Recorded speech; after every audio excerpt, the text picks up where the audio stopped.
They say the Emperor protects.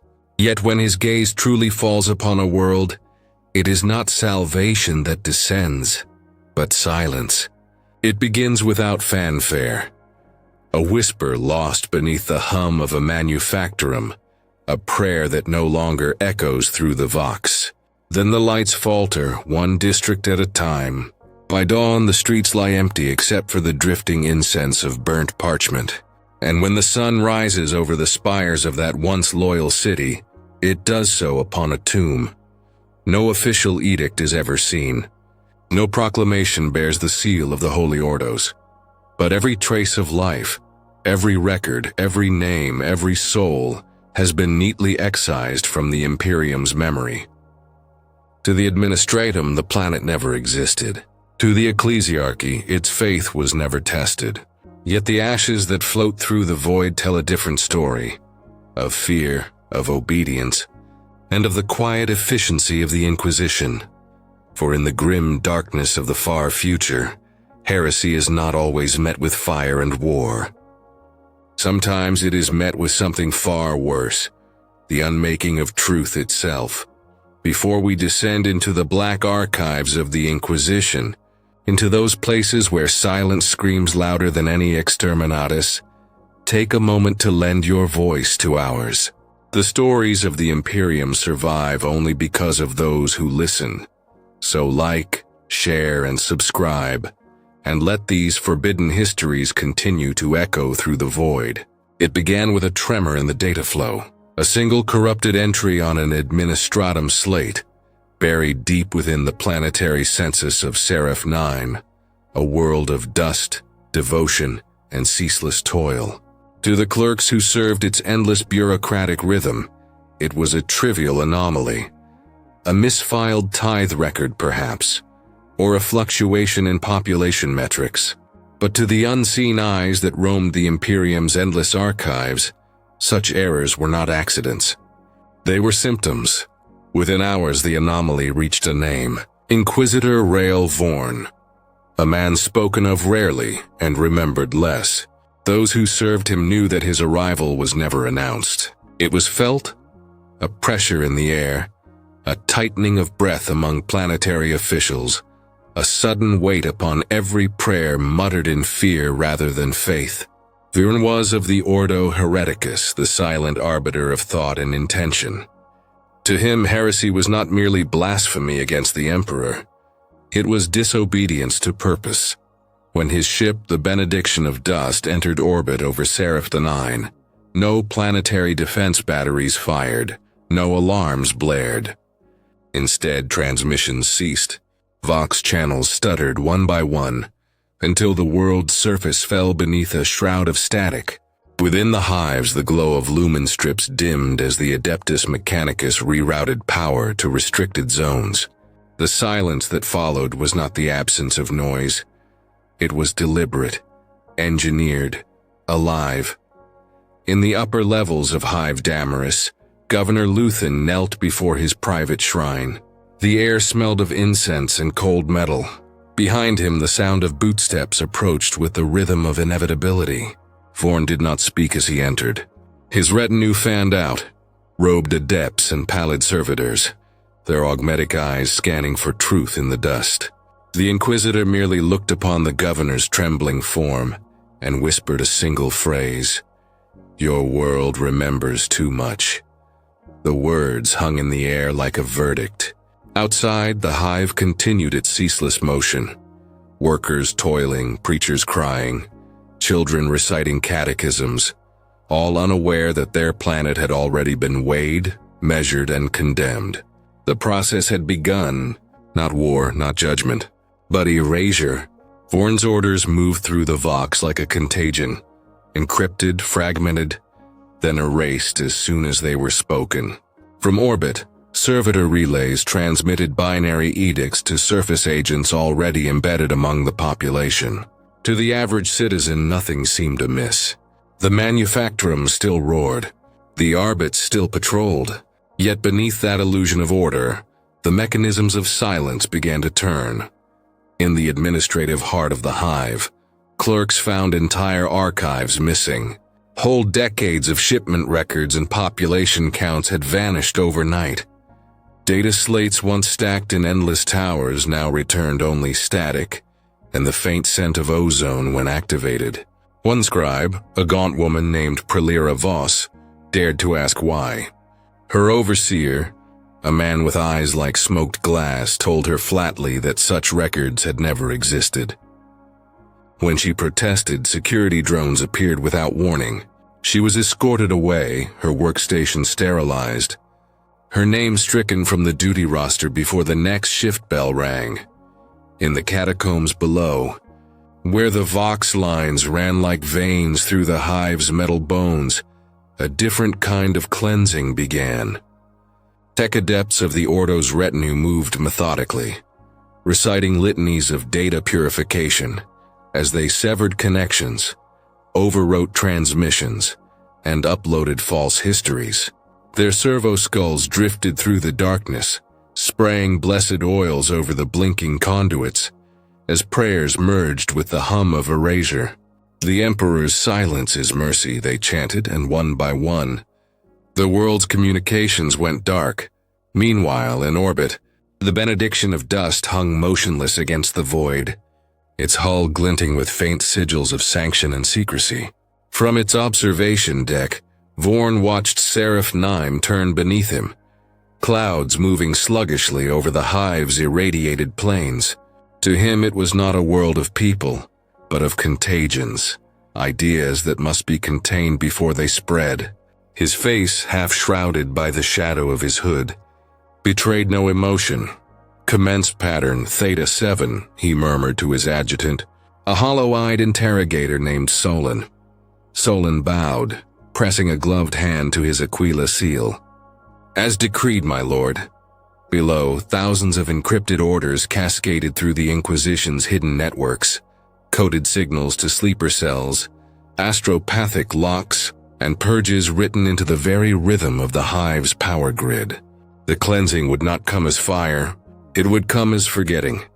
By the time the first citizens noticed the missing names, the silence had already spread too far to stop. In the underbelly of Hive Damaris, the truth still moved, not openly, not through sanctioned channels, but in whispers traded in the dark. Beneath the endless machinery and the thrum of Prometheum pumps, there were those who noticed the absences. Names struck from pay ledgers, hab blocks suddenly vacant, whole sectors sealed under the pretext of containment. These were not soldiers or officials, but laborers, script traders, and data scavengers, people too small to be seen by the Imperium's vast gaze, yet too desperate not to notice when their world began to vanish around them. They called themselves the Quieted. They met in flooded tunnels, speaking only through flickering lumen codes reflected in the water. Among them was a man named Tarl, once a Vox technician, who claimed to have intercepted fragments of a forbidden transmission, one that spoke of an inquisitorial order of silence, of pattern Theta 7, of an entire planet marked for erasure. His voice trembled as he recounted it, knowing that every word he spoke was a death sentence. Above them, the Inquisition's acolytes worked without pause. Interrogator Solon led his cell through the sprawl of the hive's mid-tiers, moving between administratum offices and ecclesiarchy shrines. Their purpose was not to kill, but to unmake. They altered sermons, confiscated archives, and replaced icons deemed unsuitable for faith. The populace did not resist, not out of loyalty, but out of exhaustion. The Imperium taught its people to endure, not to question. When the priests changed the hymns, they sang the new ones. When their neighbors disappeared, they prayed harder. One evening, in the echoing hall of the Archive Basilica, Solon approached the high scribe responsible for planetary records. The old man bowed deeply, his mechadendrites twitching as he murmured blessings of compliance. Zulin placed a palm over the scribe's data port and whispered, "You serve the Emperor through obedience." Through silence. The scribe nodded, trembling, though he understood too late what the words meant. The neural purge burned through his cortex in a flash of blue light, and the stench of cooked flesh filled the chamber. His final memory, the last written account of Seraphthamia's population, dissolved into static before his body hit the floor. Above, unseen, the first waves of erasure rippled through the hive's data web like invisible fire, and in the tunnels below, the quieted felt the lights flicker, a warning that even their whispers would not be safe much longer. By the third night, the quieted no longer gathered in groups. The tunnels had become listening chambers, every sound carrying too far, every echo betraying a soul. Drones drifted through the darkness, their optical lenses glowing faintly like ghosts, scanning for heat signatures, heartbeats, or speech. The Inquisition's purge was now total, a symphony of silence composed with surgical precision. Tarl had fled deeper than most, carrying the corrupted data shard that contained the last fragments of the Vox transmission. It was little more than scrambled code and interference, but within it was a single coherent phrase: Seraph 9 is no longer compliant. Initiate systematic excision. He didn't know what excision meant. Not exactly, but he had seen enough of the hive's disappearances to understand its cost. He reached the old transit chamber beneath the manufactorum lines, a cavern of broken trains and dripping coolant. There he found the others who had survived the previous sweeps: a midwife, a shrine cleaner, and a boy with half a rebreather mask fused to his face. They huddled around a stolen lumen globe, its flicker barely holding back the dark. "What happens when they finish?" the midwife asked, her voice small against the drone of distant machinery. "They erase us," Tarl said. "Not kill, erase. It's already started.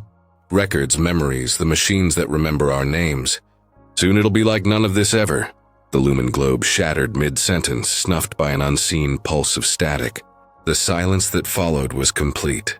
A slow metallic clank echoed from the far end of the tunnel, the sound of boots, deliberate and slow, accompanied by the whisper of servo motors.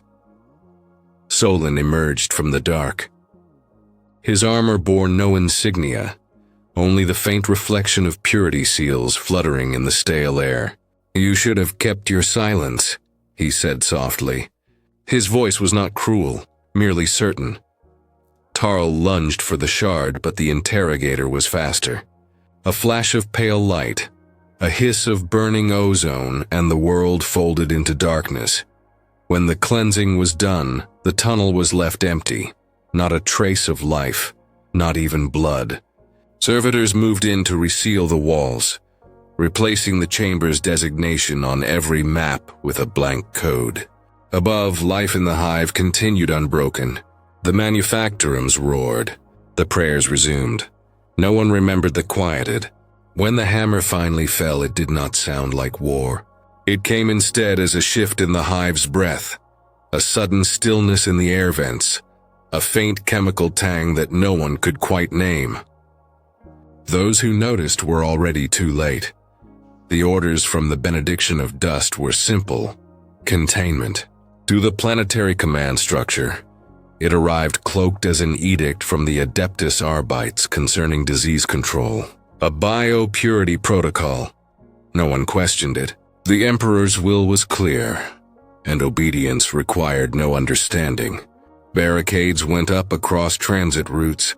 Whole hab blocks were sealed under quarantine rites. The banners of the ecclesiarchy fluttered over the gates as priests proclaimed divine testing, though their eyes betrayed the tremor of doubt. Inquisitor Vorn watched it unfold from orbit, expression unreadable. Through the hololithic projection, the hive below looked almost peaceful. Lights dimming sector by sector, streets emptying like veins drained of blood. Yet to Vorn it was beautiful in its efficiency, silence spreading like sanctified rot. Below, the Arbites enforced the decrees with mechanical precision. Civilians were marched from the lower sectors to holding yards. The faint hum of purification engines began to fill the air, a low, omnipresent vibration that settled in the bones. Inside the processing stations, masked adepts operated banks of machines that hissed with the scent of scorched ozone and promethium incense. They recited purification hymns as people disappeared into chambers from which no sound ever emerged. One such chamber held a confessional cell, small, steel, lined with purity seals and the marks of the Aquila. There a preacher named Father Millennium awaited his fate. He had served the hive for 30 years, his voice carrying hope to those who labored beneath the endless smog. But in recent weeks his sermons had drifted. Too much compassion, too many questions. When Solon entered, Millennium recognized the seal of the Inquisition and fell to his knees. "If I have failed the Emperor, grant me penance," he whispered. Solon regarded him with distant pity. "Penance has been granted, Father. The Inquisition thanks your silence." He touched the rune upon his wrist and the cell filled with blinding light. Outside, the purification engine hummed on, unbroken, one soul closer to compliance. By dawn, the lower hives of Seraph 9 were empty, not conquered, not destroyed, simply absent. By the fourth day, the silence had become total. No vox signals, no astropathic replies. Even the air itself seemed muted, as though the world had forgotten how to breathe. Only the engines of the Arbit's patrol still groaned through the empty avenues, echoing against the hollow carcass of the hive. Deep in the administrative spire, Solon knelt before a reliquary shrine. His armor was flecked with soot, his eyes rimmed in sleepless shadow. The purification was proceeding ahead of schedule. Every data archive, every HAB record, every living voice that could testify to Seraph 9's existence was already marked for deletion. Still, a trace of unease stirred within him. Something colder than doubt, something close to recognition. He found Vorn in the observation sanctum of the Benediction of Dust, gazing upon the void. Through the ship's massive viewing port, the planet below glowed faintly with the shimmer of atmospheric burns. Whole continents dimmed beneath chemical fires, their outlines blurred into a haze of sacred ash. "You hesitate," Vorn said, his tone neither question nor accusation. Solon bowed his head. "I serve my lord. But I hear them, the echoes. Every purge leaves them. The memories that cling to the circuits, to the air itself." Vorn turned, his features pale in the lumen glow. "Those are not echoes, Solon. They are impurities. The ghosts of disobedience. And like all contagions, they must be purged. Even memory, especially memory." He raised his hand and a hollow display unfolded before them. Lines of code cascading, forming the sigil of Excision Protocol Theta 7. At its center pulsed a single glyph, Exterminatus Contingent Approval. Solon's breath caught. "You would cleanse the world entire? The surface is already compliant." Vorn's eyes never left the planet. "Compliance is not purity. To forget is mercy, interrogator. To remember is rebellion." A moment later, the command rune flared. Deep within the ship's vaults, the warheads of blessed promethium and viral agents awoke from their slumber. From orbit, they fell like falling stars. Hundreds, then thousands, carving lines of fire across the hemisphere. No screams reached the void, only the pale shimmer of dust rising where a world had once prayed. Within the silence that followed, the records of Seraph 9 flickered once and were gone. The ashes of Seraph 9 drifted through the void like snow, luminous against the black. The storm of its death had long passed, yet traces remained. Invisible currents of static, faint radiation ghosts, and whispers carried on the Imperium winds. Ships that strayed too close to its former orbit reported distorted readings, Vox interference that spoke in patterns too deliberate to be random. Some swore they heard voices within the static, chanting litanies that no known creed could place. Others simply vanished, A century later, the sector charts bore no trace of the planet. The administratum recorded a void anomaly, marked for eternal quarantine. Only the Inquisition retained the truth, sealed under 9 layers of sanction within the archives of the Ordo Hereticus. Few ever read those records. Fewer still survived the weight of what they found there. One of them was an archivist named Irina Callis. She was no agent of the Ordo, merely a data clerk reassigned to the Sanctum Obscurus on Terra. In the still hours between shifts, she began to notice a pattern in the sealed records, a repetition of sigils, erased worlds in the same signature code, Theta 7. Curiosity in the Imperium is often the first step toward damnation. But she could not look away. One night, as the candlelight flickered against parchment walls, she opened a forbidden file. A remnant transmission logged centuries after the supposed destruction of Seraph 9. The recording was faint, distorted beyond recognition. Yet through the static she could discern breathing. Then a voice, quiet and broken, whispering a single phrase again and again. "We remember you." The words struck her like a physical blow. Vox distortion, she told herself. An echo of old signals caught in the warp.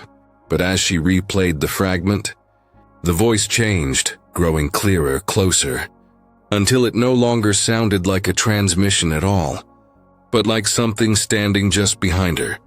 She turned, heart hammering, but the archives were empty.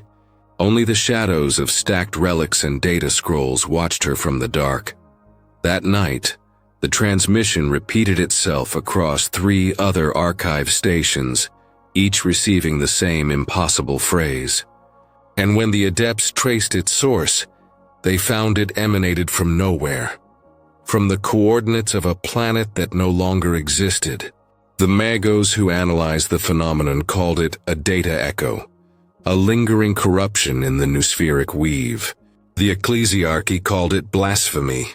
Yet for those who heard it, those few who would admit such things, it was not the sound of failure, but of remembrance. Something in the void knew what had been taken. Weeks later, Irina Callis was found dead in her quarters.